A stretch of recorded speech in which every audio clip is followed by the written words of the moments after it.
Hello, and welcome to Harry Potter and the Methods of Rationality, the podcast. Written by Eliezer Yudkowsky, read by Eneasz Brodsky, based on the works of J.K. Rowling. Hello all. I'm hoping somebody out there can help me with a podcast-related request. I need someone to do the voice of Voldemort.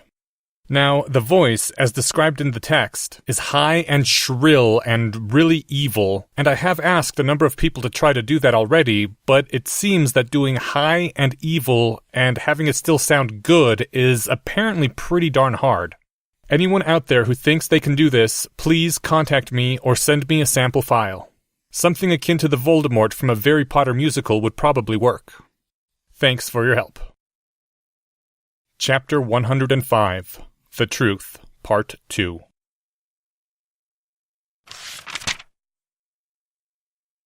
Tom Riddle.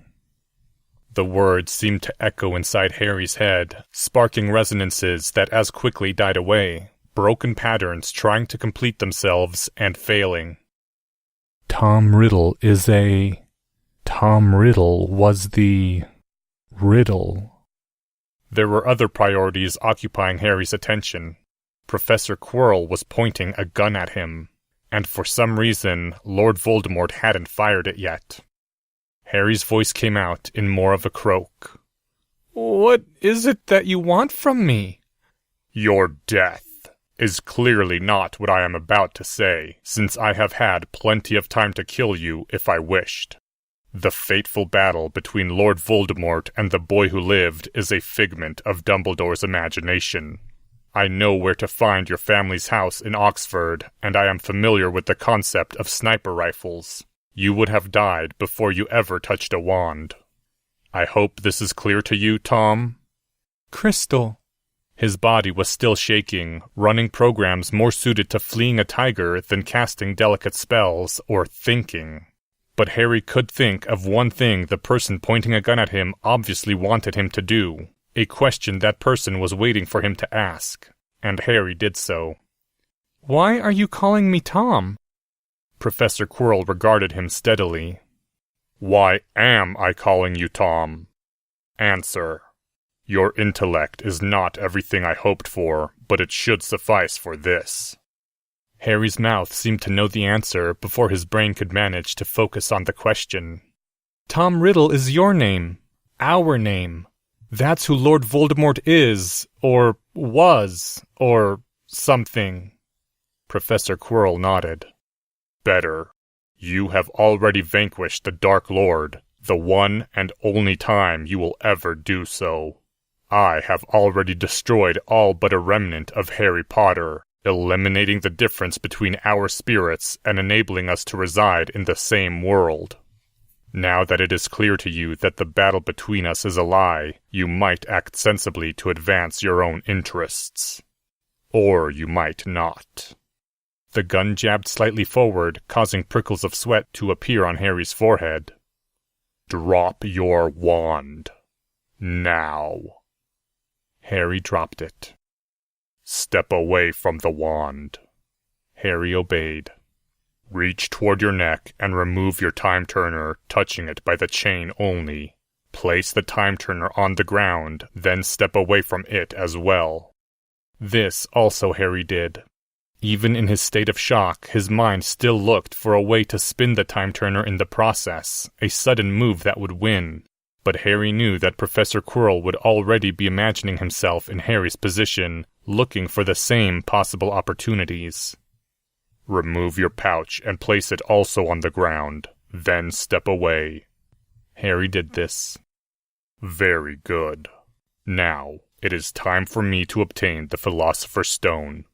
I mean to bring along these 4 first years here, suitably obliviated of their most recent memories so that they still recall their original purpose. Snape I shall control and set to guard this door. After this day's work is done, I intend to kill Snape for the betrayals he has offered to my other identity. The 3 heir children I shall take with me afterwards to shape their future loyalties. And know this, I have already set in motion a spell that will kill hundreds of Hogwarts students, including many you call friends. I can stop that spell using the stone, if I obtain it successfully. If I am interrupted before then, or if I choose not to stop the spell, hundreds of students will die. Do you yet perceive any interests you have at stake, boy? I would smile to hear you say no, but that is too much to hope. I'd like...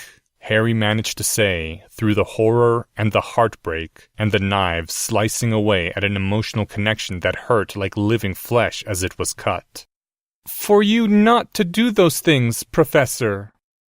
Why? Professor Quirrell, why? Why did it have to turn out like this? I don't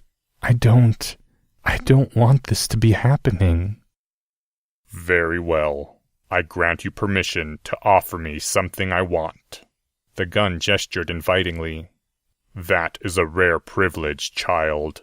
Lord Voldemort does not usually negotiate for what he wants.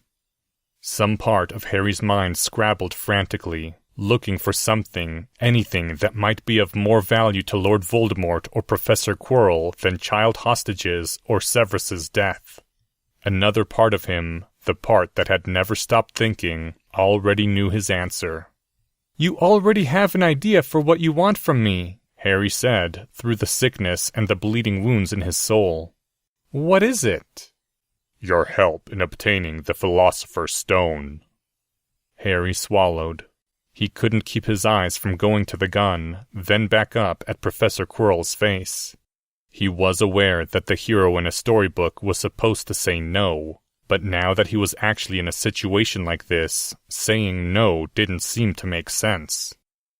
I am disappointed that you need to think about this. It is straightforward that you should obey me for now, since I hold every advantage over you. I have taught you better than this. In this situation, you should certainly pretend to lose. You can expect to gain nothing by resisting, except pain.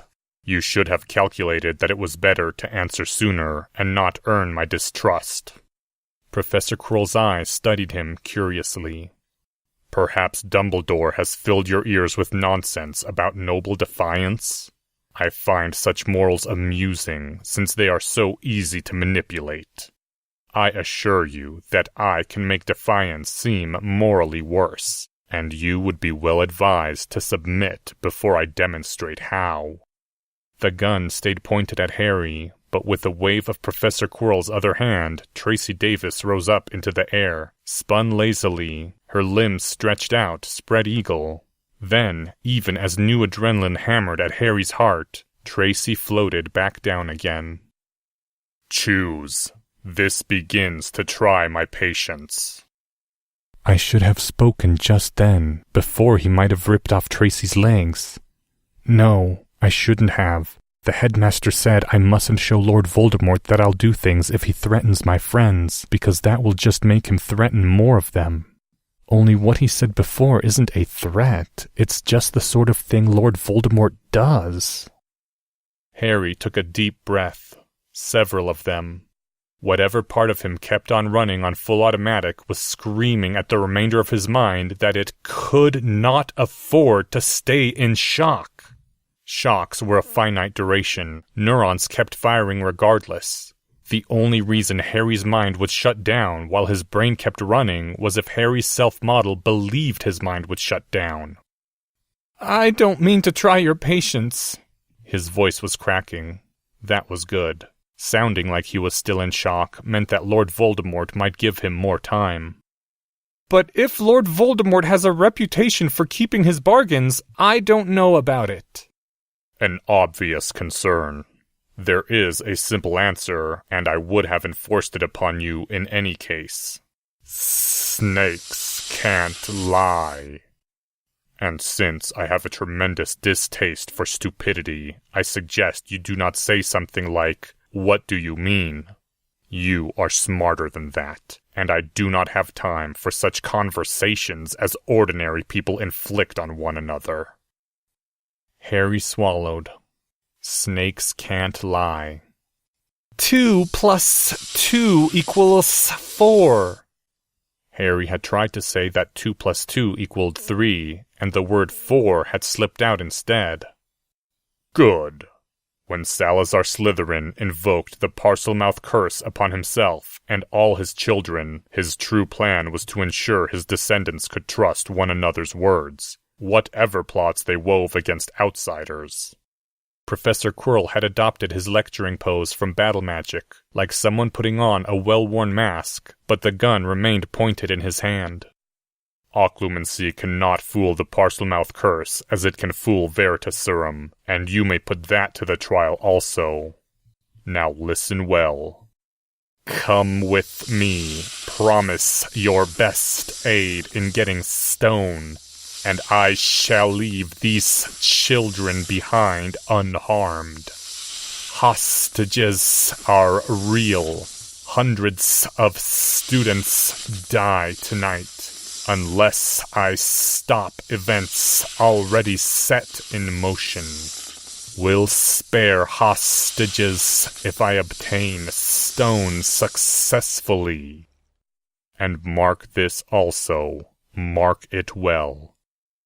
I cannot be truly slain by any means known to me, and loosing stone will not stop me from returning, nor spare you or yours my wrath. Any impetuous act you are contemplating cannot win the game for you, boy. I do credit your ability to annoy me, and suggest you avoid doing so. You said, Harry's voice was strange in his own ears, that the Philosopher's Stone had different powers from what legend said. You said that to me in Parseltongue. Tell me what the stone really does before I agree to help you get it. If it was something along the lines of gaining total power over the universe, then nothing was worth an incrementally greater chance of Lord Voldemort getting the stone. Ah, Professor Quirrell smiled. You are thinking. That is better, and as a reward I shall offer you a further incentive for cooperation. Eternal life and youth, the creation of gold and silver. Suppose these are true benefits of holding the stone. Tell me, boy, what is the stone's power? It might have been the adrenaline still in him being actually useful for his brain for once. It might have been the power of being told that an answer existed and that the evidence wasn't a lie. It can make transfiguration permanent. Then Harry stopped as he heard what his own mouth had just said. Correct. Thus, whoever holds the Philosopher's Stone is able to perform human transfiguration. Harry's torn mind was knocked about yet again as he realized what further incentive would be offered him. You stole Miss Granger's remains and transfigured them into some innocuous-appearing target. A transfigured target you must keep somewhere about your own person in order to sustain the transfiguration. Ah, I see your eyes going to that ring upon your hand. But of course Miss Granger would not be the little jewel set into the ring, would she? That would be too obvious.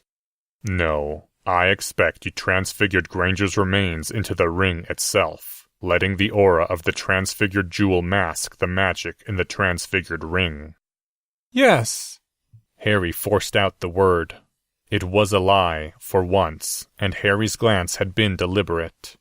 Harry had expected someone to challenge him on the steel ring. He'd tried to provoke that challenge so he could prove to be innocent yet again, though nobody had taken him up on it. Maybe Dumbledore had just sensed that the steel by itself wasn't magical. Fine and good. Now come with me, help me to obtain the stone, and I will resurrect Hermione Granger on your behalf. Her death has had unfortunate effects on you, and I would not mind undoing them. That, as I understand you, is your greatest desire. I have done you many kindnesses, and I would not mind doing you this one more. A blank-eyed Professor Sprout had now risen from the ground and was pointing her wand at Harry. Help me obtain Stone of Transfiguration, and I shall try my hardest to resurrect your girl-child friend to true and lasting life. I am swiftly running out of patience with you, and you shall not like what comes next." This last line was hissed out in a voice that conveyed the impression of a snake rearing its head to strike.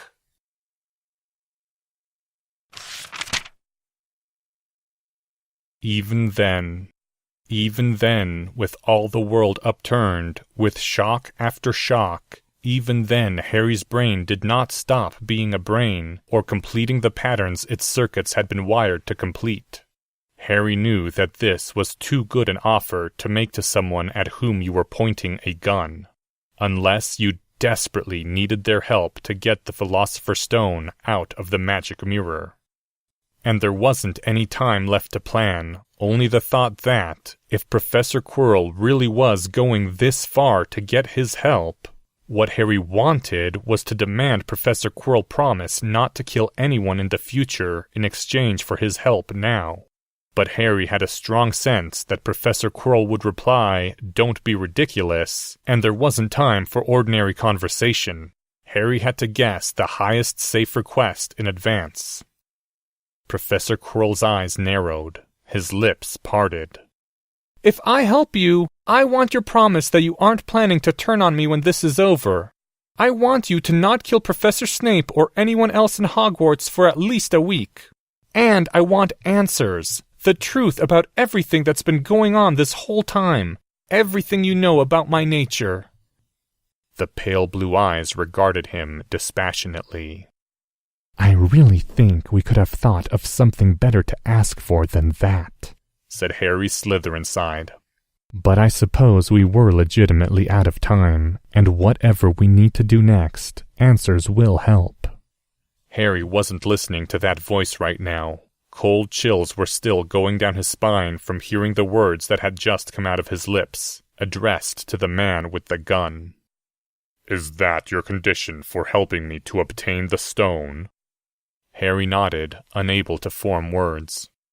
"Agreed," hissed Professor Quirrell.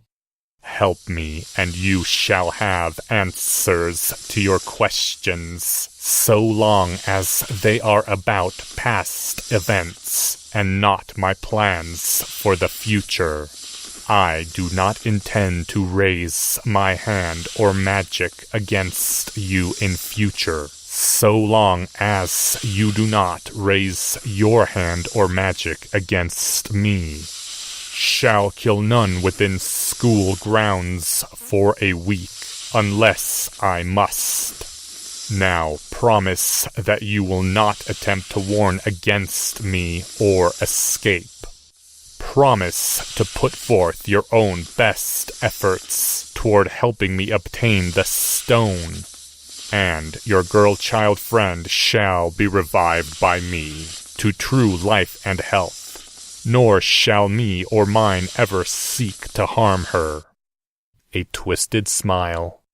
"Promise, boy, and the bargain will be struck." "I promise." "What?" screamed other parts of his mind. He's still pointing a gun at us," pointed out Slytherin. "We don't actually have a choice. We're just getting as much mileage out of this as possible." "You bastard," said Hufflepuff. "Do you think this is what Hermione would have wanted? This is Lord Voldemort we're talking about. Do you even know how many people he's killed and will kill?" "I deny that we are compromising with Lord Voldemort for Hermione's sake," said Slytherin. "Since there is, in fact, a gun, and we can't otherwise stop him. Also, Mum and Dad would want us to just go along and stay safe." Professor Quirrell regarded him steadily. "Repeat the full promise in Parseltongue, boy." "I shall help you obtain the stone. I cannot promise I will use my best efforts. My heart will not be in it, I fear. I intend to try.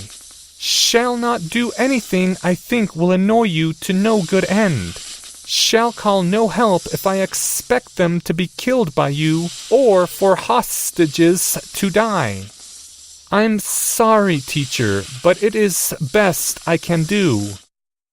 Harry's mind was settling, composing itself as the decision was made. He would stay with Professor Quirrell, go with him to get the stone, save the student hostages, and Harry didn't know, except that he'd go on thinking. You actually are sorry about that? Professor Quirrell looked amused. I suppose it shall have to do. Then keep two other things in mind. I have planned to stop even Schoolmaster if he appears before us. And also this. I will occasionally ask you to say in Parseltongue whether you have betrayed me. The bargain is struck.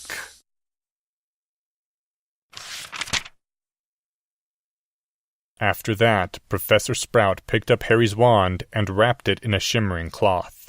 Then she placed it on the floor and again pointed her wand at Harry. Only then did Professor Quirrell lower his gun, which seemed to disappear into his hand, and pick up Harry's wrapped wand, tucking it into his robes. The true cloak of invisibility was removed from the sleeping form of Lesothe Lestrange, and Professor Quirrell took the cloak, as well as Harry's pouch and time-turner. Then Professor Quirrell cast a mass obliviation, followed by a mass version of the false memory charm, the one that just had the subject fill in the blanks using their own suggestibility on all the students present. Afterwards, Professor Sprout floated away the sleeping children, now wearing an expression that seemed annoyed and preoccupied, as if there'd been some herbology accident. Professor Quirrell then turned back to where the potions master lay sprawled, bent over, and placed his wand on Professor Snape's forehead. Alienus nervus mobile lignum. The defense professor stepped back and began to move his left hand in the air as though manipulating a puppet on strings.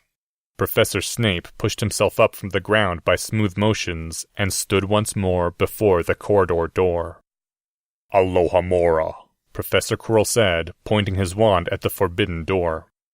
The defense professor looked rather amused. Would you do the honors, boy? Harry swallowed. He was once again having second thoughts, and third thoughts. It was strange how you could do something even while knowing it was the wrong thing. Not the selfish thing, but the wrong thing to do, on some deeper level. But the man behind him was holding the gun. It had once more appeared in his hand at Harry's hesitation. Harry laid his hand on the door knocker and took several deep breaths, again composing his mind as best he could. Go through with it, don't get shot, don't let the hostages die. Be there to optimize events, be there to watch for opportunities and stay capable of taking them. It wasn't a good choice, but all the other ones seemed worse. Harry pushed open the forbidden door and stepped through.